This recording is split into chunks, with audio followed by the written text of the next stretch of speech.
4 letters, 1 word. Yeah! Hikuleo makes his debut before Smackdown. Think about that. Before Smackdown. Another return or surprise or a debut ruined. Well done.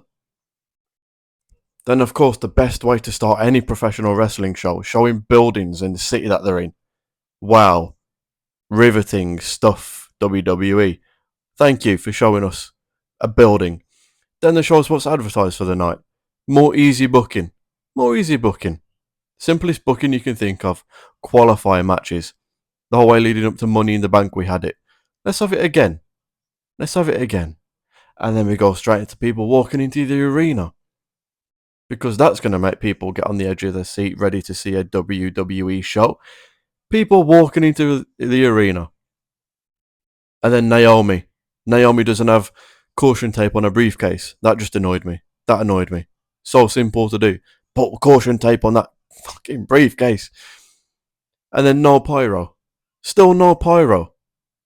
Cody Rhodes had it in his entrance, but they can't be asked to put it at the opening to get people excited. No. Nothing. And then we have this reminder. This reminder that this big match is happening at Night of Champions and not SummerSlam. Just, again, annoyed me. Then we just go into Cena talking shit to the crowd again. Talking shit to the crowd again. Every single promo is the same. But.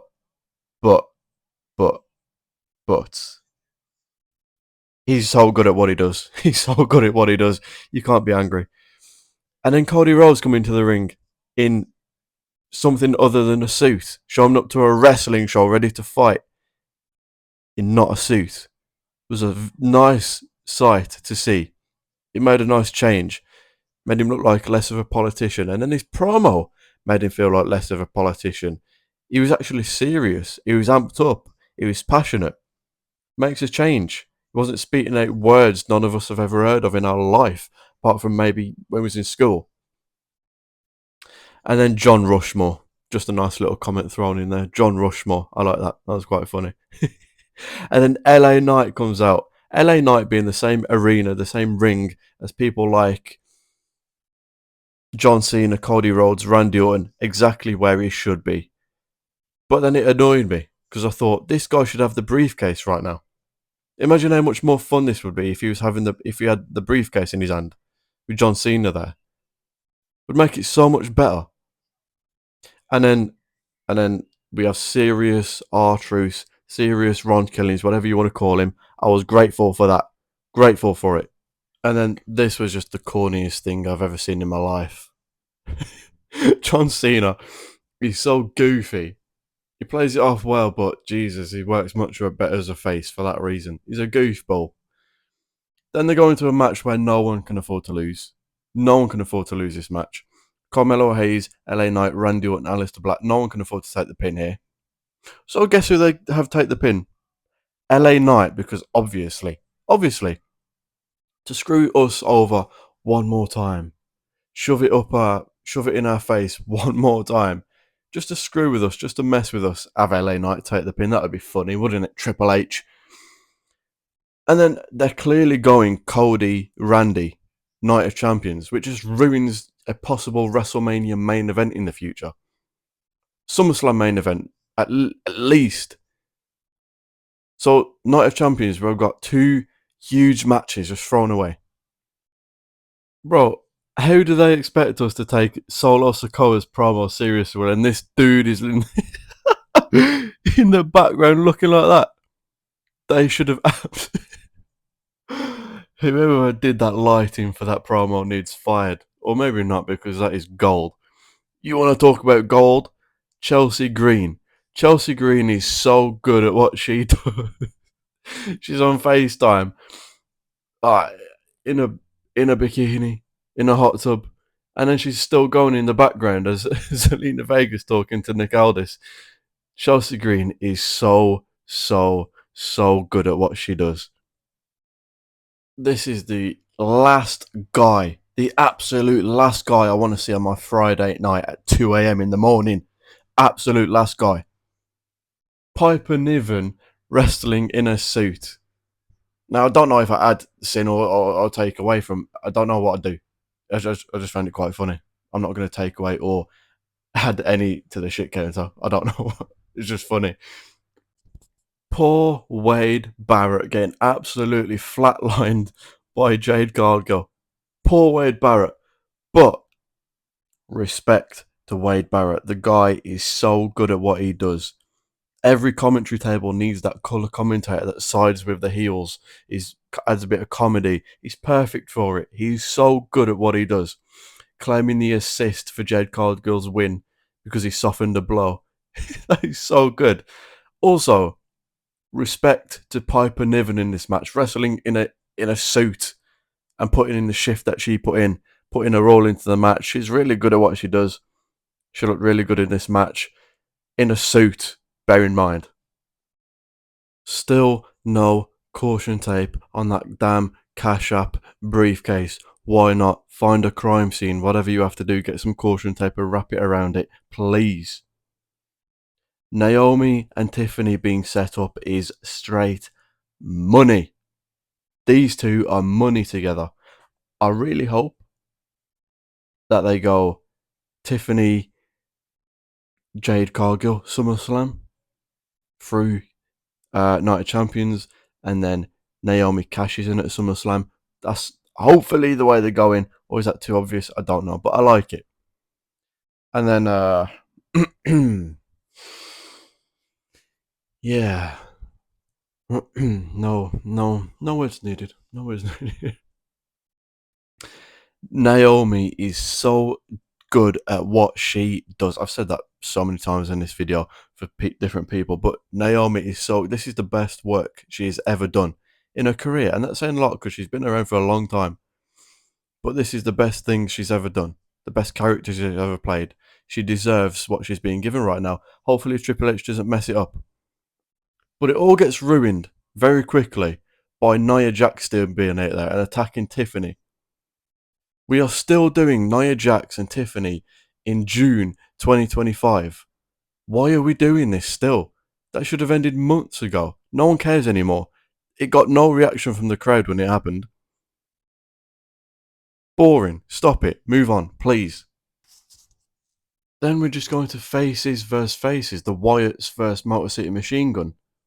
Now, I don't think the Wyatts are straight out baby face. They're not heel either. They're kind of in the middle.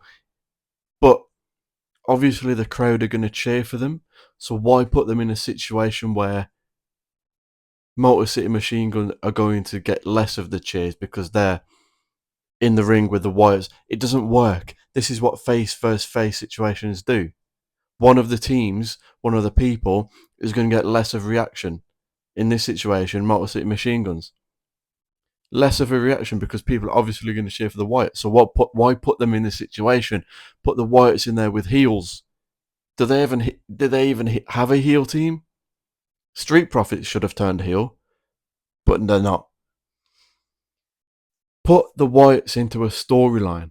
Don't just... The whole thing is beating up the tag team division. There's so many possibilities. Think about their debut and how fun that was and all the possibilities you thought of in your head. Now they're just beating up the tag division. That's not fun. And now we get Goofy Cena back. Goofy John Cena. Have you seen R-Truth? Have you seen Ron Killings? Oh, mate. He's a goofball. Having both of these two in the middle of a ring in 2025, knowing it's to build up to a Night of Champions event in Saudi Arabia and not SummerSlam main event, is very off-putting. It's very off-putting. I don't like it. It doesn't feel right. No matter how good the promo is, how good either of them are, it's the Night of Champions. What?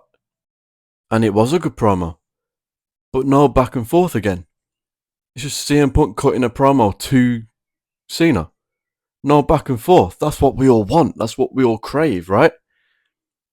Cena and Punk hitting jabs at each other. No. I mean, it was a good promo.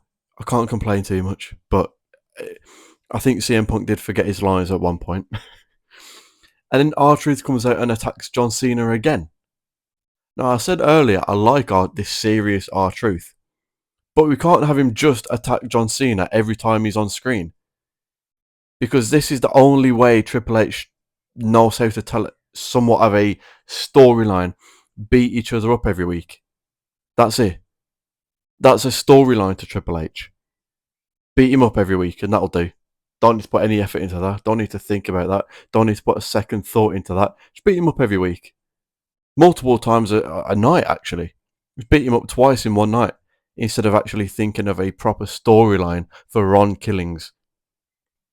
Alexa Bliss wins. Thank the Lord above. Thank God, as New Day would say. Thank God Charlotte did not win that match. Alexa gets the best reaction. Top 3 women's reactions right now for the women, crowd reaction wise. So, absolutely deserved, right winner. But again, it's a qualifying match. No creativity put into it. This right here is your WrestleMania 42 main event. Should have been your Mania 41 main event. Should have been. Cena Gunther night 1, Cody Punk night 2. You fucked it up. Do it Mania 42. You have a chance to rectify it. Please do it. And where is Roman Reigns? Just random. Random thought as I'm watching this show. Why is Roman Reigns still deciding not to show up to work? Your job is a professional wrestler, mate. We all want to see you. We all love you. But show up to work. You kind of have to. And then the main event. We've got Shinsuke Nakamura out there in his pajamas still in 2025. Looking like an idiot, but fair play to him. Still knocking about. And then you've got a Slim Jim table. So you got Nakamura in his pajamas, and then you got a Slim Jim table in your main event of SmackDown. Qualifying match with no creativity put into it. Then we have a nice little botch. I don't know. I just wrote it down. It was kind of funny. I don't know. I just put botch. What more do you want from me? There was not much more to talk about in this main event, to be fair. Not much more. Cody won. They're clearly setting up Randy Orton, Cody Rhodes for Night of Champions. I've already spoke about it in this video. That is so bad. That is a WrestleMania main event level match. Turn Randy Orton evil heel again. Put him with Cody Rhodes for the title. Mania main event written all over it. Or at least a SummerSlam main event. Same for Cody Rhodes. No, sorry. Same for Cena and Punk. You've got Cena and Punk, Randy, Cody, both at Night of Champions. Both should at least be SummerSlam main event. But anyway, that's the kind of the shit counter part of the video done. Let me know if you enjoyed it. Something different, bit of a tester kind of thing, seeing how it goes. But now I'm going to rant about a bit in general about the show. Wasn't a good show. It was watchable. It was watchable compared to what WWE has been lately. Same for Raw, really. It was watchable. That doesn't mean it was good though. It was just watchable. Like you wasn't bored, brainless, shitless, same emotionless expression on your face from top to bottom. It was watchable. But it wasn't creative. There was no storylines. It was just 2 qualifying matches. And no, was there 3? There might have been 3 qualifying. There was 3 qualifying matches. Damn, 3 qualifying matches. No creative. That doesn't take any creativity. You just pick 4 people for each match. Shove it together. That's it. Bosh, done. Cena Punk. That was good. There was no creativity put behind it though. There's no storyline. It's just, oh, I don't like you still. Still, that's it though. R-Truth attacking John Cena. No creativity put into it. Not a storyline there. It's just, I don't like you, so I'm going to beat you up a bit. Or I don't like you, so I'm going to say some bad words to you. That's what Triple H's booking is. That's what a storyline is to Triple H. Qualifying matches require no creativity. We got the same leading up to Money in the Bank. It's easier for him. He loves this. He doesn't have to put any creativity into it. Any thought. Just pick a few people for each match and that's it. Pick a winner. Done. You've got LA Knight going out there taking another L. It's ridiculous. They're clearly setting up Randy Orton, Cody Rhodes, Night of Champions. Not a fan. Don't waste it. Also, that's a match that needs months, not just weeks, months of a story told with it. Months of a story, right? Like it's in their lap. Randy Orton has that one last evil heel run, Mania 42 or 43, whatever. One last big evil heel run for Randy Orton. He's paranoid that Cody Rhodes is going to overtake his, wait for it, legacy. You get it? It's in their lap. Randy Orton is on his way out and he knows it, and he's kind of getting that paranoid evil heel again. He's paranoid. He doesn't want Cody Rhodes. He once was his student. He doesn't want him to overtake his legacy. So he's going to do everything he can to stop him. That's a story you tell over months, not a face versus face match at Night of Champions thrown together with a couple of weeks.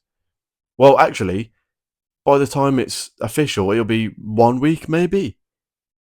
The night before or something. That's not what you do. That's not how you go about business. That is the perfect match that needs a long-term storyline behind it. That leads to a big PLE match. You've thrown it together with a few weeks. Awful from the company. Awful from Triple H, but what do you expect? He hasn't got a creative bone in his body. Awful. Anyway, that was your Smackdown rant review. Everything wrong with Smackdown, whatever you want to. Hopefully you enjoyed it. Let me know if you prefer that or gameplay like I did in my previous videos, or if you just prefer just a straight up rant. Whatever. Let me know if you enjoyed. Hopefully you did. I did not enjoy SmackDown. With everybody saying, yeah!